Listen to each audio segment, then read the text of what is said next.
Esto no era un fraude menor. Agentes federales entran a una mansión en Los Ángeles vinculada, según autoridades, a una red de tráfico y fraude cuyo dinero podría alcanzar los 1.9 mil millones de dólares.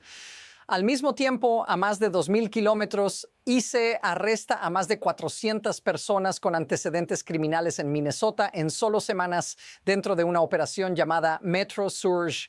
2 escenas distintas, un solo sistema. Hecho.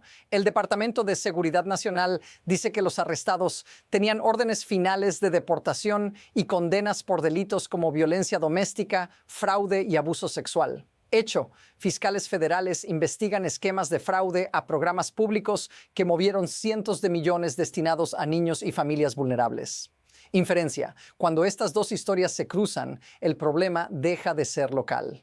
Esto te importa porque el dinero investigado no era invisible. Era dinero público, dinero que salió de programas que tú financias. Y ahora los investigadores dicen que parte pudo terminar fuera del país. Pero hay un detalle clave que casi nadie está mirando. Y cuando lo ves, la historia cambia por completo. Lo que ocurrió no empezó con la mansión ni con los arrestos. Eso fue la superficie. El evento central, según ICE, fue el lanzamiento de la operación Metro Surge en diciembre de 2025 en las ciudades gemelas, con una misión clara: localizar y detener a personas con órdenes finales de deportación que seguían en libertad. En las primeras 2 semanas, más de 400 arrestos, más de 100 agentes especializados desplegados, un objetivo inicial de unas 500 personas buscadas. Hecho, las autoridades describen a muchos de los detenidos como individuos con antecedentes por pandillas, violencia doméstica, fraude y delitos sexuales. Hecho, funcionarios federales afirmaron que estas personas llevaban años evadiendo la deportación.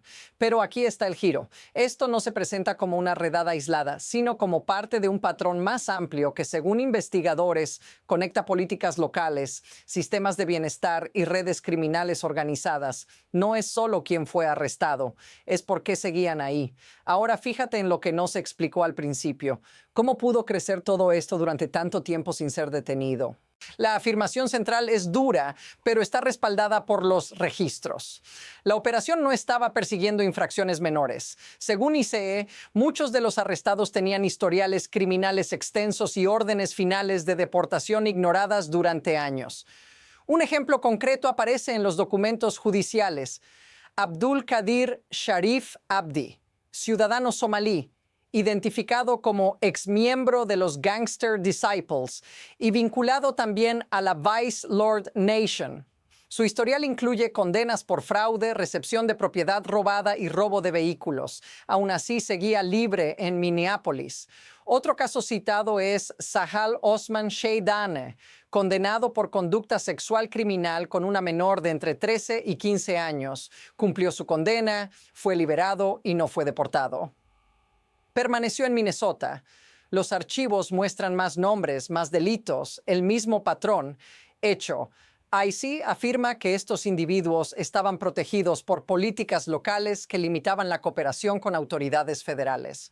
Inferencia. No fue un fallo puntual, fue un entorno que permitió que el riesgo se normalizara. Y ahora observa lo que falta en esta discusión pública.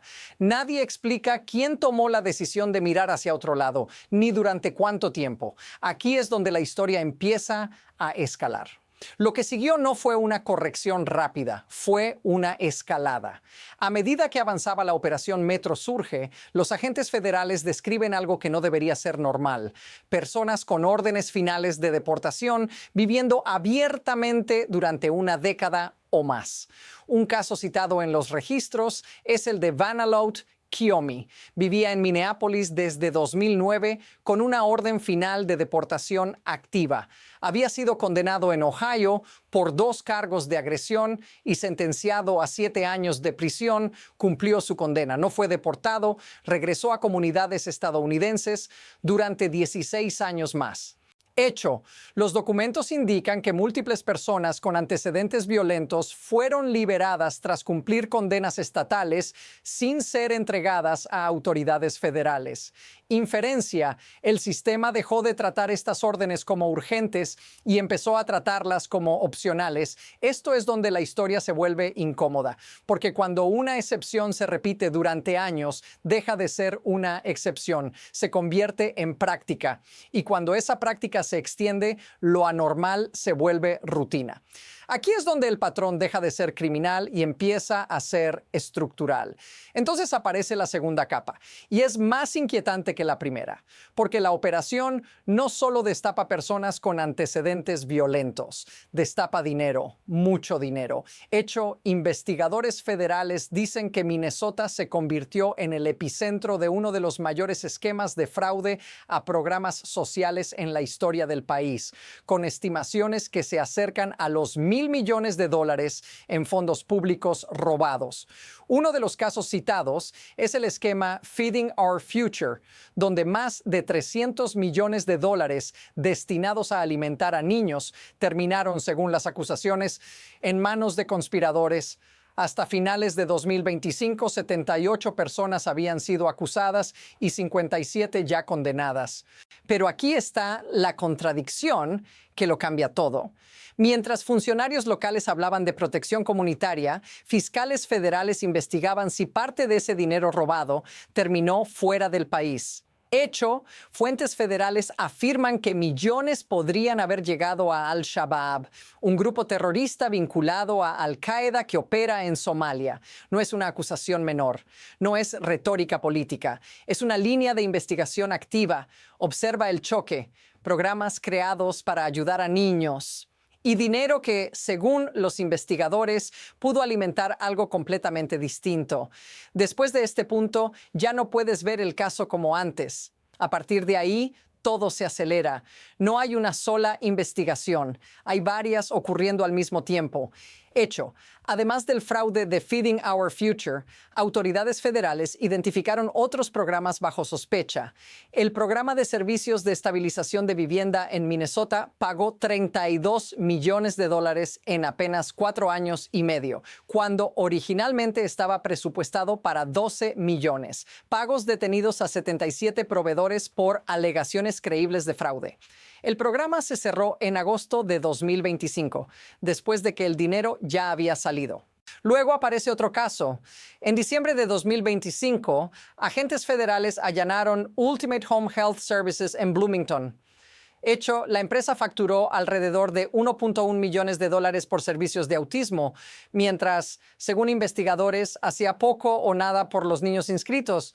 Y en paralelo, un acusado en otro esquema presentó más de 1.4 millones en reclamaciones fraudulentas de Medicaid y usó parte del dinero para comprar más de $150,000 en criptomonedas. Fíjate en la velocidad: fraude alimentario, fraude de vivienda, fraude sanitario. Todo al mismo tiempo, todo drenando fondos públicos, todo ocurriendo mientras la operación migratoria está en marcha. La pregunta ya no es cuánto se perdió, es qué pasa si esto sigue así. Ahora cambia el ángulo, porque hasta aquí suena grande, abstracto, lejano, pero el impacto no lo es.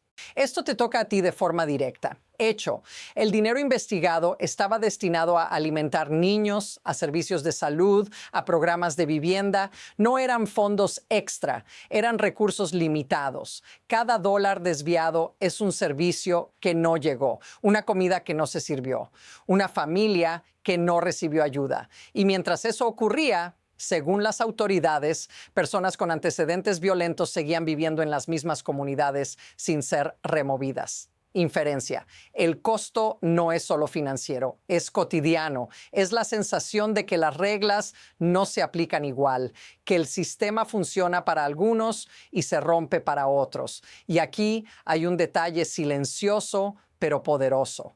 Cuando estos casos salen a la luz, no se anuncian como pérdidas personales. Nadie te envía una factura diciendo esto salió de tus impuestos. Simplemente desaparece y tú absorbes el impacto sin verlo. Si esto te suena familiar, si has sentido que los servicios empeoran mientras el gasto aumenta, dilo en los comentarios. No estás solo, pero todavía falta entender cómo este sistema pudo sostenerse tanto tiempo. La respuesta no está en una sola persona ni en un solo programa, está en el mecanismo, y una vez que lo ves es difícil dejar de verlo. Hecho, documentos oficiales muestran políticas que limitaron la cooperación entre autoridades locales y federales, opiniones legales, ordenanzas municipales, directrices administrativas.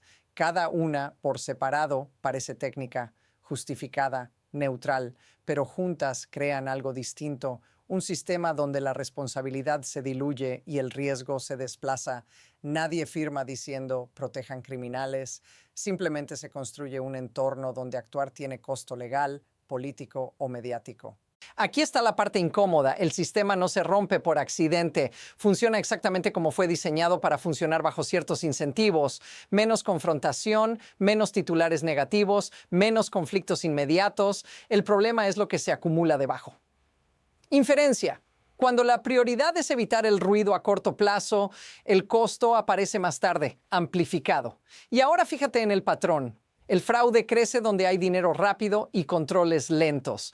Las órdenes de deportación se estancan donde nadie quiere asumir la fricción. No es caos. Es una lógica silenciosa. Y cuando esa lógica se expone, el sistema reacciona. No para corregirse, sino para resistirse. Aquí es donde el futuro empieza a tomar forma. A partir de ese punto, la historia deja de mirar hacia atrás y empieza a proyectarse hacia adelante, porque ya hay señales de lo que viene. Un camino es claro, hecho. El Departamento de Justicia presentó una demanda federal en septiembre de 2025 contra el estado de Minnesota, las ciudades de Minneapolis y Saint Paul, y funcionarios estatales y del condado. La acusación, mantener políticas que interfieren con la aplicación de la ley migratoria federal y devuelven a criminales a las calles. Ese proceso no es simbólico. Abre la puerta a cambios forzados, a órdenes judiciales, a un rediseño del sistema desde arriba. Pero hay otro camino desarrollándose al mismo tiempo. Hecho. Durante la operación Metro Surge, agentes de ICE enfrentaron resistencia física por parte de manifestantes.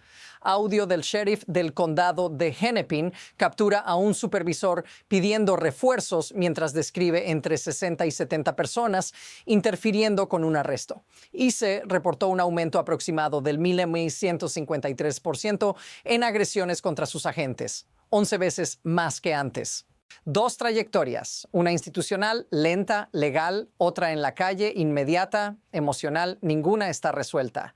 La pregunta no es cuál existe, es cuál va a dominar el siguiente capítulo y la siguiente decisión ya se está formando, incluso si todavía no la ves. Hay una idea que une todo esto y es incómoda precisamente porque es simple. No se trata solo de inmigración, no se trata solo de fraude, se trata de lo que ocurre cuando un sistema deja de cerrar ciclos, órdenes que no se ejecutan, programas que no se auditan a tiempo, dinero que sale más rápido de lo que puede rastrearse. Cada pieza aislada parece manejable.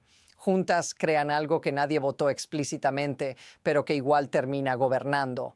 Hecho, la operación Metro Surge existe porque, según autoridades federales, el problema ya no podía manejarse en silencio. Inferencia, cuando el sistema necesita redadas masivas para corregirse, el fallo ocurrió mucho antes. Y aquí está el giro final. Esta historia no termina con estos arrestos ni con estas investigaciones, porque los incentivos que la hicieron posible siguen ahí. Cambian los nombres. Cambian los programas, pero la lógica persiste si no se confronta. La pregunta real no es qué pasó, es qué parte de esto se va a repetir y dónde. Si quieres seguir entendiendo cómo estas dinámicas se forman antes de explotar, suscríbete y acompáñame en el próximo análisis, porque la próxima historia ya está en movimiento.